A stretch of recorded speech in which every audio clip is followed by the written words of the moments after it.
Hello दोस्तों। जोहार, नमस्कार, प्रणाम, सत श्री अकाल और अस्सलामु अलैकुम, आदाब। कैसे हैं आप सब? उम्मीद है आप लोग अच्छे होंगे। आज है 25 नवंबर 2024, दिन सोमवार, बांग्ला नौआघन, और आज हम हर रोज की तरह फिर से हाजिर हैं झारखंड के तमाम छोटी बड़ी खबरों के साथ। इससे पहले अभी तक आपने B2B news Jharkhand news channel को सब्सक्राइब नहीं किया है तो सब्सक्राइब कर दीजिए, ताकि झारखंड में होने वाली तमाम छोटी बड़ी खबरों से खुद को अपडेट रहें और जानकारी से अवगत हो सकें। तो चलिए बात करते हैं, तमाम छोटी बड़ी खबरों पर नजर डालते हैं। झारखंड के 14वें मुख्यमंत्री के रूप में 28 को शपथ लेंगे हेमंत सोरेन। इंडिया गठबंधन विधायक दल के नेता हेमंत सोरेन 28 नवंबर को झारखंड के 14वें मुख्यमंत्री के तौर पर शपथ लेंगे। 24 साल के झारखंड में अब तक 2009 से 2013 के बीच 3 बार राष्ट्रपति शासन भी लग चुका है। इसके अलावा शिबू सोरेन सिर्फ 10 दिन के लिए मुख्यमंत्री बने थे। निर्दलीय मधु कोड़ा भी मुख्यमंत्री का पद संभाल चुके हैं। हेमंत सोरेन पहली बार 13 जुलाई 2013 को सीएम बने थे। वे इस पद पर 28 दिसंबर 2014 तक रहे।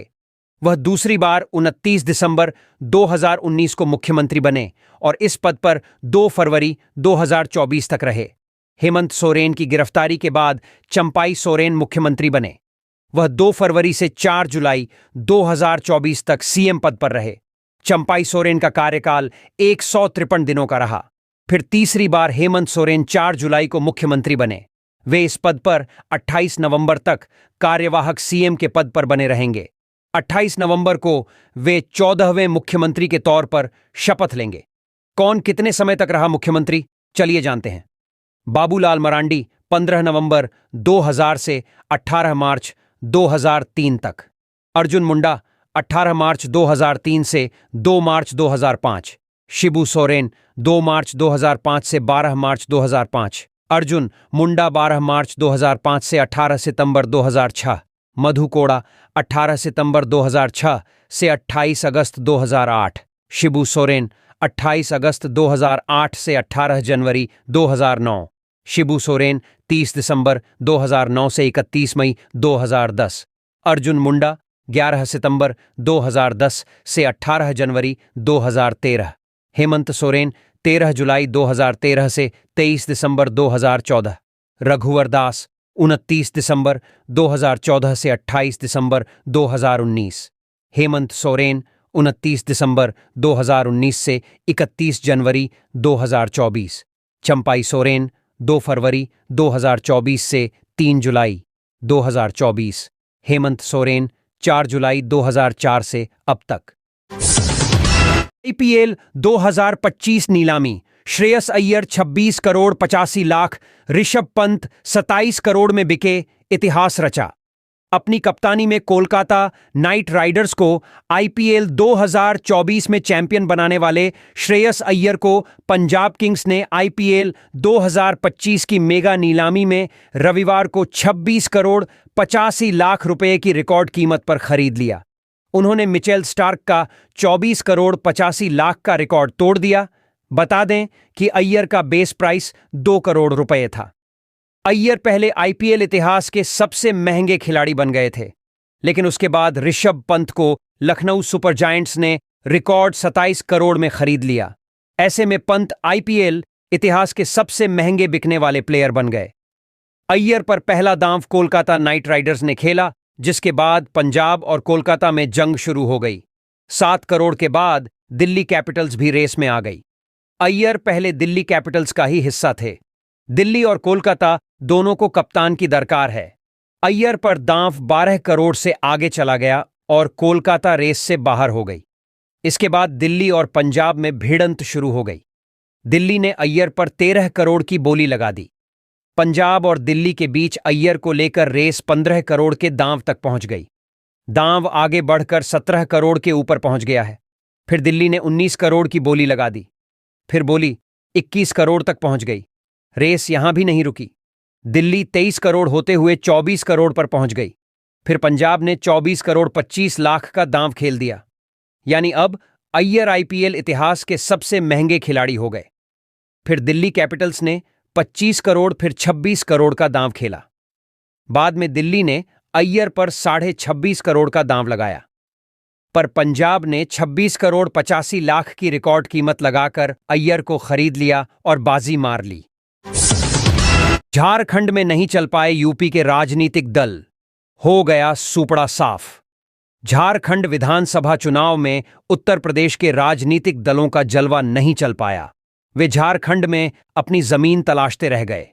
समाजवादी पार्टी के टिकट पर 7 व बसपा के टिकट पर एक उम्मीदवार चुनावी मैदान में था, लेकिन किसी ने भी जीत का स्वाद नहीं चखा। इन दोनों दलों का झारखंड में सूपड़ा साफ हो गया। राजद से समाजवादी पार्टी का दामन थामने वाले गिरिनाथ सिंह को करारी हार मिली। इसी तरह छत्तरपुर से समाजवादी पार्टी के टिकट पर चुनाव लड़ने वाली ममता भुइयां व कांग्रेस से सपा में गए उमाशंकर अकेला को बरही सीट पर हार का सामना करना पड़ा। विश्रामपुर से सपा उम्मीदवार अंजू देवी, मनिका से रघुपाल सिंह, हुसैनाबाद से कमलेश यादव व पाकुड़ से अकील अख्तर को जनता ने बाहर का रास्ता दिखा दिया।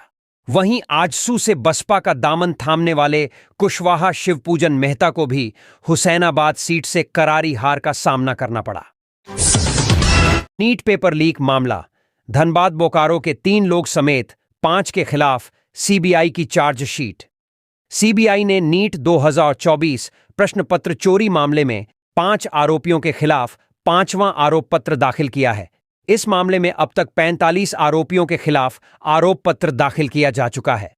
जिन 5 आरोपियों के खिलाफ आरोप पत्र दाखिल किया गया है, उसमें धनबाद निवासी अमित कुमार सिंह, बोकारो निवासी सुदीप कुमार, युवराज कुमार, बिहार का नालंदा निवासी अभिमन्यु पटेल और पटना का रहने वाला अमित कुमार शामिल है। इसके साथ ही इस मामले में कुल 45 आरोपियों के खिलाफ आरोप पत्र दाखिल किया गया है और वे सभी अभी भी न्यायिक हिरासत में हैं। चर्चित नीट पेपर लीक मामले की जांच सीबीआई कर रही है। सीबीआई की जांच में खुलासा हुआ है कि हजारीबाग स्थित ओएसिस स्कूल के प्रिंसिपल डॉक्टर अहसानुल हक को नीट यूजी 2024 परीक्षा के लिए हजारीबाग के सिटी कोऑर्डिनेटर के तौर पर प्रतिनियुक्त किया गया था। अहसानुल हक ने उसी स्कूल के वाइस प्रिंसिपल और नीट यूजी परीक्षा के लिए सेंटर सुपरिटेंडेंट मोहम्मद इम्तियाज आलम और अन्य आरोपियों के साथ मिलकर नीट प्रश्न पत्र चोरी करने की साजिश रची थी।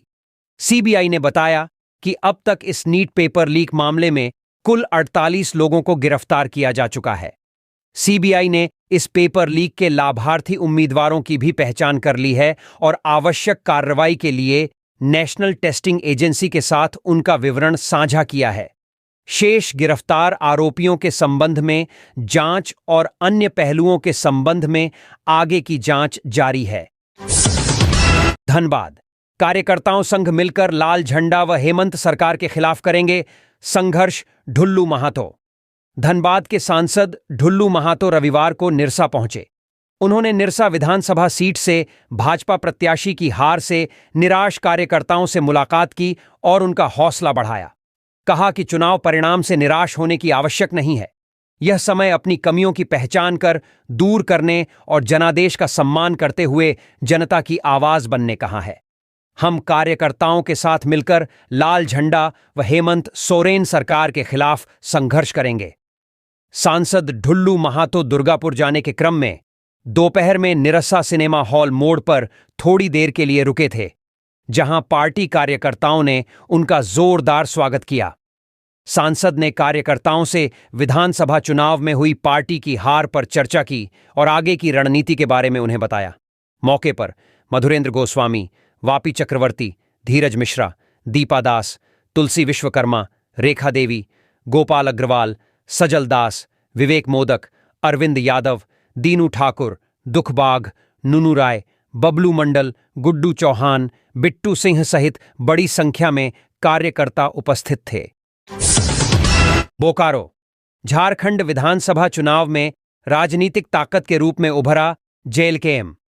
इस बार झारखंड विधानसभा चुनाव में झारखंड लोकतांत्रिक क्रांतिकारी मोर्चा जेएलकेएम एक महत्वपूर्ण राजनीतिक ताकत के रूप में उभरा है। जेएलकेएम सुप्रीमो जयराम महातो ने छात्र आंदोलन से अपनी राजनीतिक यात्रा शुरू की और इस बार डुमरी सीट से जीतकर विधानसभा पहुंचे हैं।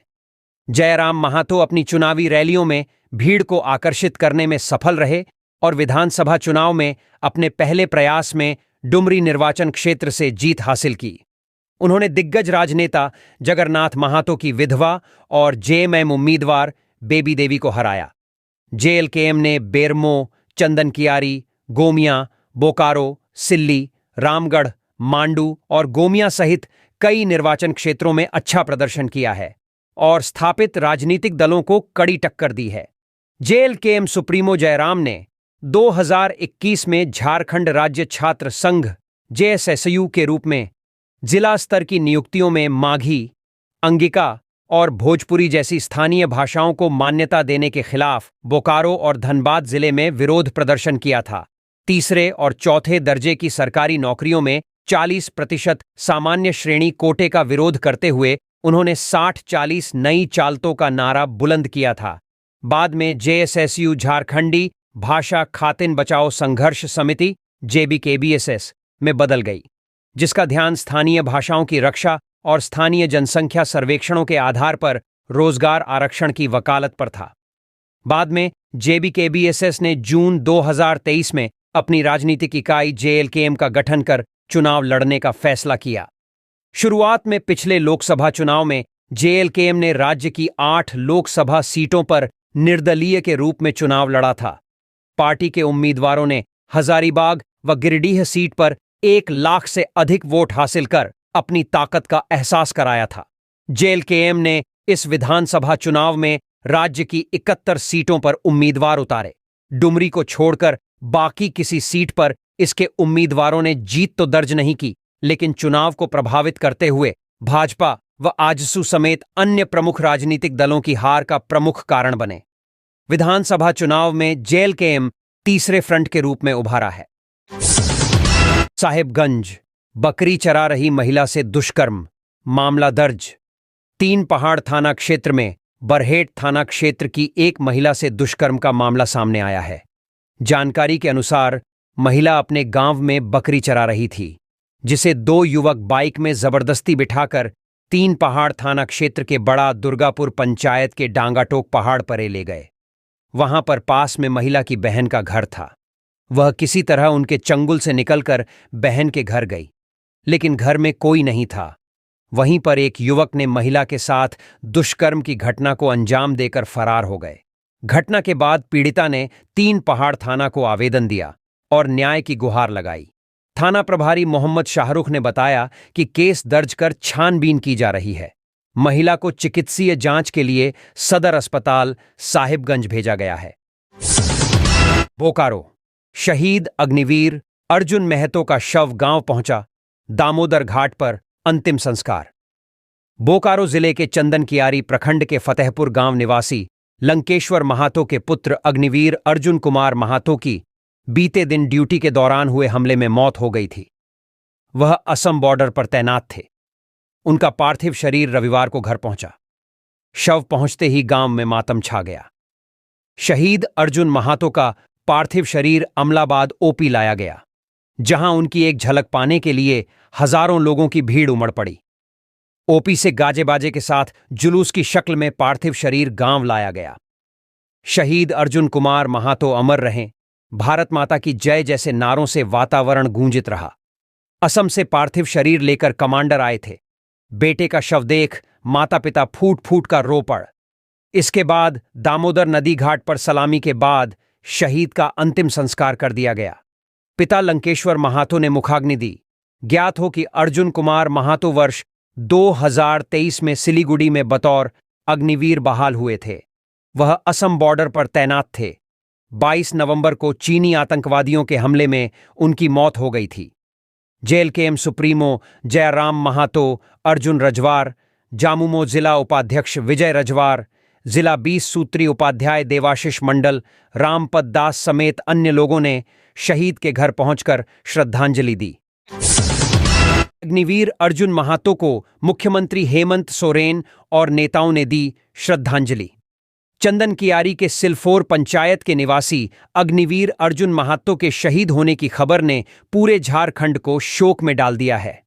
मुख्यमंत्री हेमंत सोरेन ने अग्निवीर को श्रद्धांजलि देते हुए सोशल मीडिया प्लेटफॉर्म एक्स पर लिखा, परमात्मा वीर शहीद की आत्मा को शांति प्रदान कर शोकाकुल परिवारजनों को यह विकट घड़ी सहन करने की शक्ति दे। झामुमो नेत्री कल्पना सोरेन ने भी शहीद अर्जुन महतो को श्रद्धांजलि देते हुए कहा, बोकारो के वीर सपूत अग्निवीर अर्जुन महातो के शहीद होने की दुखद खबर ने हृदय को व्यथित कर दिया है। परमात्मा से प्रार्थना है कि वीर शहीद की आत्मा को शांति और परिवार को इस दुख को सहने की शक्ति मिले। हेमंत सोरेन पहुंचे राजभवन, पेश किया सरकार बनाने का दावा। 28 नवंबर को होगा शपथ ग्रहण। चुनाव में प्रचंड बहुमत से जीत हासिल करने के बाद मुख्यमंत्री और झामुमो प्रमुख हेमंत सोरेन ने नई सरकार के गठन की प्रक्रिया तेज कर दी है। रविवार 24 नवंबर को उन्होंने झारखंड के राज्यपाल संतोष गंगवार से मुलाकात की। मुलाकात के दौरान हेमंत सोरेन ने अपने पद से इस्तीफा सौंपते हुए सरकार बनाने का दावा पेश किया। उन्होंने इंडिया गठबंधन के नवनिर्वाचित विधायकों का समर्थन पत्र भी राज्यपाल को सौंपा। इस दौरान उनके साथ गठबंधन के अन्य प्रमुख नेता भी मौजूद थे।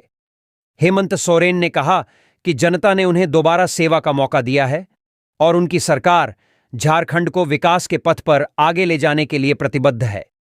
नई सरकार का शपथ ग्रहण समारोह 28 नवंबर गुरुवार को रांची के मोरहाबादी मैदान में आयोजित होगा। इसमें इंडिया गठबंधन के कई बड़े नेताओं के शामिल होने की संभावना है। जनता ने हेमंत सोरेन पर जताया भरोसा, लेकिन इन 6 मंत्रियों को नकार दिया। एक तो बहू को भी नहीं जीता पाए। झारखंड विधानसभा चुनाव परिणामों को देखें तो जनता का हेमंत सोरेन पर भरोसा नजर आता है, लेकिन आश्चर्य की बात यह है कि जनता ने हेमंत सोरेन के नेतृत्व वाले गठबंधन को स्पष्ट बहुमत तो दिया है, पर हेमंत की सरकार में ही मंत्री रहे 5 प्रत्याशी अपनी विधायकी नहीं बचा पाए हैं। वहीं एक ने खुद चुनाव नहीं लड़ा, बल्कि बहू को चुनाव लड़वाया। वह भी अपनी साख का असर बहू को चुनाव जीतवाने में नहीं दिखा सके। इस तरह विधानसभा चुनाव हारने वाले पूर्व मंत्रियों में 3 झामुमो तो 2 कांग्रेस और 1 राजद उम्मीदवार शामिल हैं। हालांकि बताया जा रहा है कि इन मंत्रियों की हार में एंटी इनकम्बेसी का असर रहा है। हेमंत सोरेन सरकार के ये मंत्री हार गए। 1. मिथिलेश ठाकुर। हेमंत और चंपई सोरेन सरकार में पूरे 5 साल मंत्री रहे मिथिलेश ठाकुर गढ़वा सीट से चुनाव हार गए हैं। मिथिलेश यहां त्रिकोणीय मुकाबले में फंस गए। गढ़वा सीट पर बीजेपी के सत्येंद्र नाथ तिवारी 16,753 वोट से जीत गए हैं। बता दें कि मिथिलेश ठाकुर 2019 में पहली बार यहां से विधायक चुने गए थे, जिसके बाद उन्हें हेमंत ने अपने कैबिनेट में ले लिया था। श्री ठाकुर को हेमंत सोरेन का करीबी माना जाता है। गढ़वा में हेमंत और कल्पना ने डैमेज कंट्रोल के लिए करीब 4 रैलियां भी की थीं। इसके बावजूद मिथिलेश चुनाव नहीं जीत पाए। 2. बन्ना गुप्ता। जमशेदपुर पश्चिम सीट से कांग्रेस के सिंबल पर चुनाव लड़ रहे निवर्तमान मंत्री बन्ना गुप्ता भी चुनाव हार गए हैं। उन्हें जनता दल यूनाइटेड के सिंबल पर चुनाव लड़ रहे सरयू राय ने 7,863 वोट से हरा दिया है। बता दें कि बन्ना गुप्ता हेमंत सोरेन की सरकार में स्वास्थ्य मंत्री थे। उनके खिलाफ पार्टी के विधायकों ने भी मोर्चा खोल रखा था। हालांकि हाईकमान के आशीर्वाद की वजह से वे पद पर बने रहे। 3. बेबी देवी। हेमंत सोरेन सरकार में मंत्री रहीं बेबी देवी भी चुनाव हार गई हैं। उन्हें जयराम महातो ने 10,945 वोट से हराया है। बता दें कि बेबी देवी दिवंगत जगन्नाथ महातो की पत्नी हैं। जगन्नाथ महातो झारखंड आंदोलन के नेता रहे हैं। बेबी देवी की हार की बड़ी वजह कुड़मी वोटों का जेएमएम से किनारा करना माना जा रहा है। डुमरी में बेबी की जीत के लिए 2 रैली कल्पना और 2 रैली हेमंत सोरेन ने भी की थी। 4. बैद्यनाथ राम। लातेहर से चुनावी मैदान में उतरे झामुमो प्रत्याशी बैद्यनाथ राम भी चुनाव हार गए हैं। उन्हें भाजपा के प्रकाश राम ने मात्र 434 वोट से शिकस्त दे दी है। बता दें कि बैद्यनाथ राम भी हेमंत सरकार में मंत्री रहे थे। 5. बादल पत्रलेख। आखिरी वक्त में मंत्री पद से हटाए गए बादल पत्रलेख भी जरमुंडी में चुनाव हार गए हैं। कांग्रेस के सिंबल पर मैदान में उतरे बादल बुरी तरह चुनाव हार गए हैं। उन्हें जरमुंडी सीट पर बीजेपी के देवेंद्र कुंवर ने 7,434 वोट से हरा दिया है। बता दें कि बादल पत्रलेख हेमंत सोरेन सरकार में कृषि मंत्री थे। छठा, सत्यानंद भोक्ता। आरजेडी कोटे से हेमंत सोरेन सरकार में मंत्री रहे सत्यानंद भोक्ता। इस बार खुद तो चुनाव नहीं लड़े, लेकिन अपनी जगह बहू रश्मि प्रकाश को मैदान में उतार रखा था। रश्मि महागठबंधन की तरफ से चतरा सीट से चुनाव हार गई हैं। उन्हें लोजपा रामविलास के जनार्दन पासवान ने 18,401 वोट से हरा दिया है। बता दें कि चतरा सीट यादव बहुल है, लेकिन यहां दलित मतदाता ही जीत और हार तय करने में अहम भूमिका निभाते हैं। मंत्री रहते भोक्ता के खिलाफ क्षेत्र में भारी नाराजगी भी थी। हालांकि समीकरण को देखते हुए आरजेडी ने उनकी बहू को फिर से टिकट दिया था। दलबदलू उम्मीदवारों को जनता ने नकारा। 27 में 19 को करना पड़ा हार का सामना। झारखंड के लगभग सभी दलों ने विधानसभा चुनाव 2024 में दलबदलू उम्मीदवारों को टिकट देकर चुनावी मैदान में उतारा था, लेकिन इन्हें जिस उम्मीद से पार्टी ने अपना प्रत्याशी बनाया था, उस उम्मीद पर ज्यादातर कायम नहीं रह सके। जामुमो, भाजपा, आजसू, बसपा, कांग्रेस व सपा ने लगभग 27 दलबदलू नेताओं को पार्टी का टिकट देकर प्रत्याशी बनाया था, लेकिन इनमें से 19 विधानसभा नहीं पहुंच पाए, यानी इन्हें हार का सामना करना पड़ा। मात्र 8 लोग ही जीत पाए। एक ओर जहां अपनी पार्टी छोड़ जामुमो के टिकट पर चुनाव लड़ने वाले 7 में से 3 उम्मीदवारों को हार का सामना करना पड़ा है, वहीं दूसरी ओर चुनाव से पहले अपनी पार्टी छोड़ बीजेपी में शामिल 8 में से 5 उम्मीदवारों की हार हो गई है। गलत जीपीएस नेविगेशन से हुआ हादसा। निर्माणाधीन पुल से कार गिरने से 3 की मौत। फरीदपुर थाना क्षेत्र के खल्लपुर दातागंज मार्ग पर एक दर्दनाक हादसा हो गया।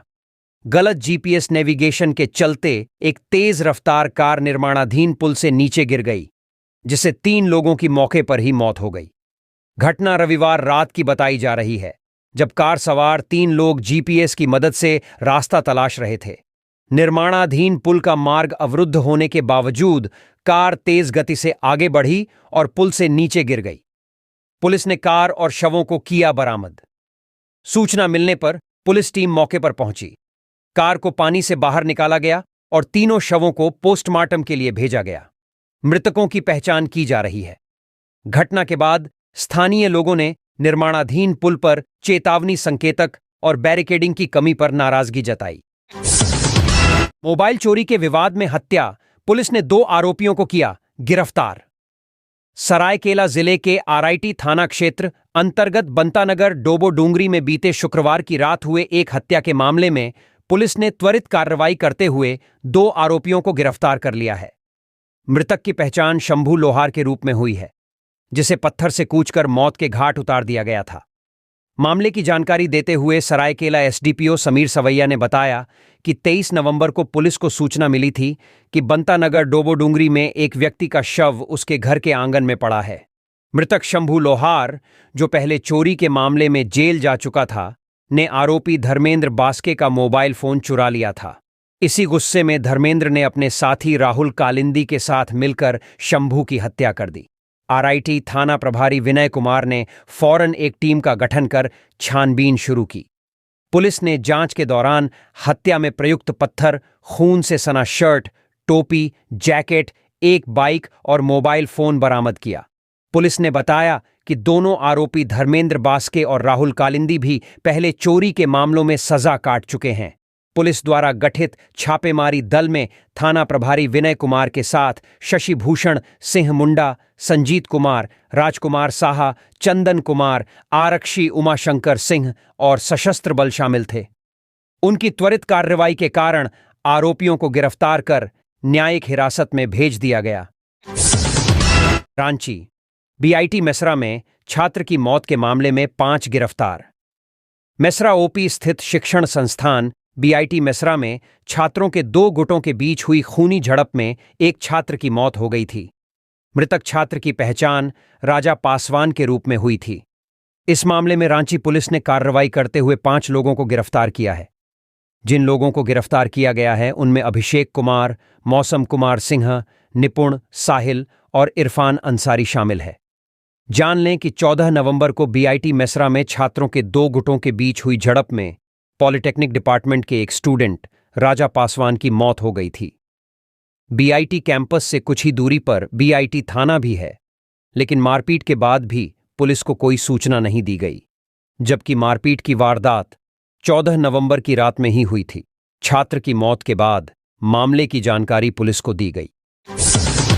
घुसपैठ का मुद्दा सदन में उठाते रहे भाजपा विधायकों को हिमंता का संदेश। असम के सीएम सह झारखंड बीजेपी के चुनाव सह प्रभारी हिमंता बिस्व शर्मा ने एक वीडियो जारी कर भाजपा कार्यकर्ताओं को संदेश दिया है।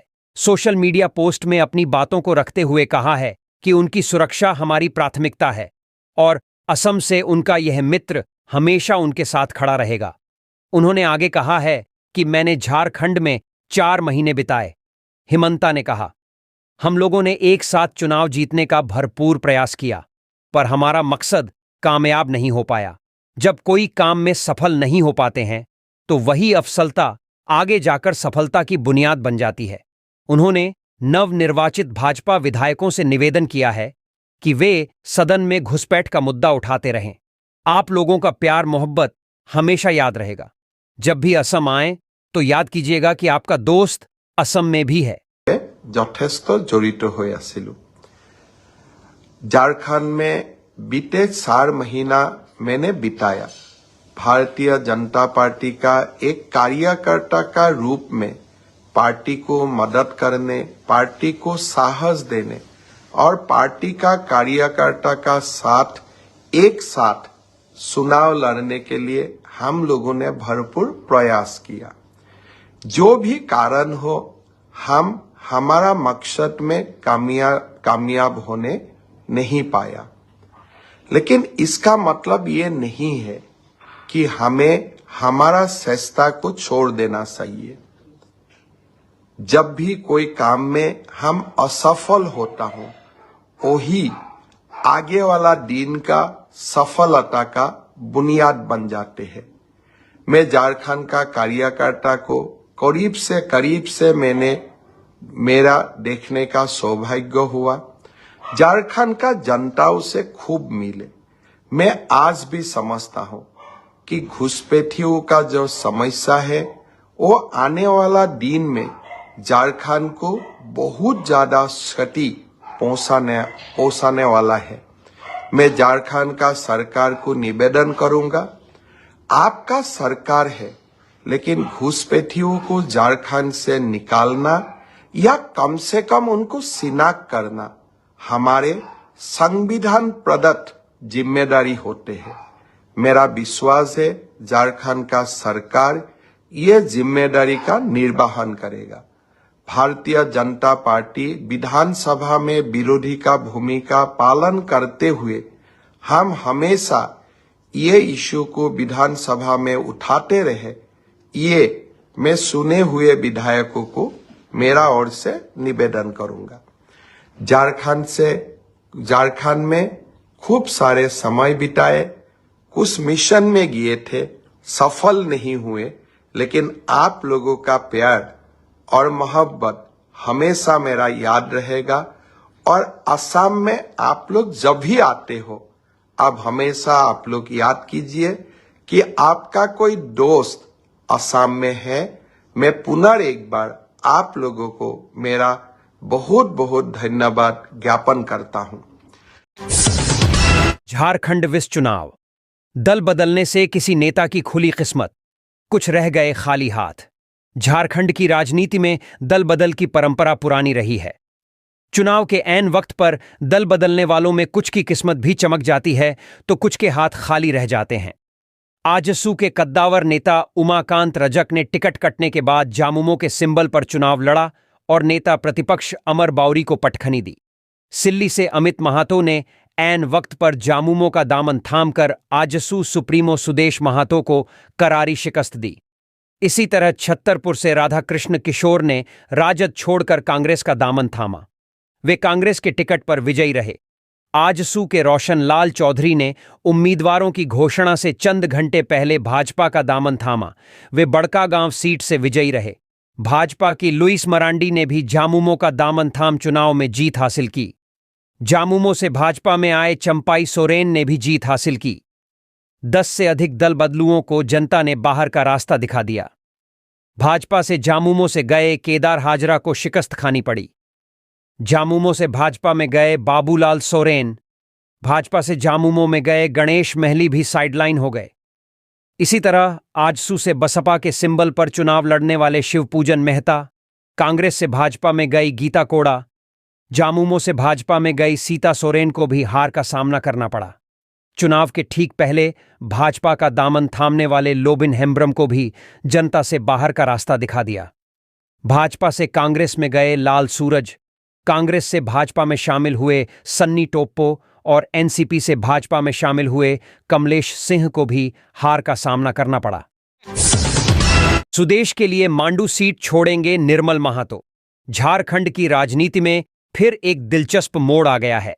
मांडू से जीत हासिल किए निर्मल महातो से अपनी सीट आजसू सुप्रीमो सुदेश महातो के लिए छोड़ने का फैसला लिया है। उन्होंने कहा है कि जल्द ही इस सीट से रिजाइन करेंगे। इस मसले पर सुदेश महातो से बातचीत भी करेंगे। उन्होंने इसकी वजह बताते हुए कहा कि सुदेश महातो विधानसभा में आमजन के मुद्दों को बखूबी उठाते हैं। उनके जैसा मुद्दा उठाने वाला कोई नेता नहीं है। बताते चलें कि निर्मल महातो ने कांग्रेस के जेपी पटेल को चुनाव में शिकस्त दी है। बांग्लादेशी घुसपैठ के खिलाफ चंपाई सोरेन का सामाजिक अभियान। भाजपा नेता और पूर्व मुख्यमंत्री चंपाई सोरेन ने अपने सोशल मीडिया हैंडल एक्स पर बांग्लादेशी घुसपैठ के खिलाफ अपने आंदोलन को एक सामाजिक अभियान करार दिया। उन्होंने कहा कि यह कोई राजनैतिक या चुनावी मुद्दा नहीं है, बल्कि यह झारखंड की सांस्कृतिक और सामाजिक धरोहर की रक्षा के लिए एक सशक्त पहल है। चंपाई सोरेन ने चिंता व्यक्त की कि पाकुड़ और साहिबगंज जैसे जिलों में आदिवासी समाज आज अल्पसंख्यक बन चुका है। उन्होंने इस बात पर जोर दिया कि अगर हम भूमिपुत्रों की जमीनों और वहां रहने वाली बहु बेटियों की सुरक्षा नहीं कर सके तो यह एक गंभीर चिंता का विषय है। उन्होंने भविष्य में संथाल परगना की वीर भूमि पर अपने अभियान के अगले चरण की शुरुआत करने की घोषणा की, जिसमें वीर सिदो कान्हू और वीरांगना फूलो झानो को याद किया जाएगा। सोरेन ने कहा कि सरकारें बदलती रहेंगी, लेकिन आदिवासी समाज की पहचान और संस्कृति की रक्षा के लिए यह प्रयास जारी रहना चाहिए। उन्होंने चेतावनी दी कि यदि यह जनसांस्कृतिक धरोहर नहीं बची तो एक बार फिर उलगुलान का आगाज होगा। इस सामाजिक अभियान के तहत चंपाई सोरेन ने स्थानीय समुदाय से अपील की कि वे इस दिशा में सामूहिक रूप से एकजुट होकर काम करें ताकि उनके अधिकारों और धरोहरों की रक्षा हो सके। धनबाद। निरसा के नवनिर्वाचित विधायक अरूप चटर्जी का कुमारधुबी में जोरदार स्वागत। निरसा के नवनिर्वाचित भाकपा माले विधायक अरूप चटर्जी का रविवार को कुमारधुबी में जोरदार स्वागत किया गया। उनके सम्मान में कुमारधुबी के कालीमंडा वाणी मंदिर क्लब परिसर में समारोह का आयोजन किया गया। चटर्जी ने 1 लाख से अधिक वोट मिलने पर अपार खुशी जाहिर की और जनता को धन्यवाद दिया। कहा कि जनता के हर सुख दुख में वो खड़े रहेंगे। समस्याओं के समाधान को लेकर हर सप्ताह पंचायतों में बैठक करने की बात कही। आश्वस्त किया कि वो खुद बैठक में शामिल रहेंगे। उन्होंने जर्जर केएफएस का जीर्णोद्धार कराने का भी भरोसा दिया। लोगों की मांग पर धोबी घाट में दिवंगत भाजपा युवा नेता शशिकांत दुबे की प्रतिमा लगाने की बात कही। मौके पर संजय यादव, बुभई घोष, बापी बनर्जी, संजीत यादव, मिलन बाउरी, अमरकर आदि मौजूद थे।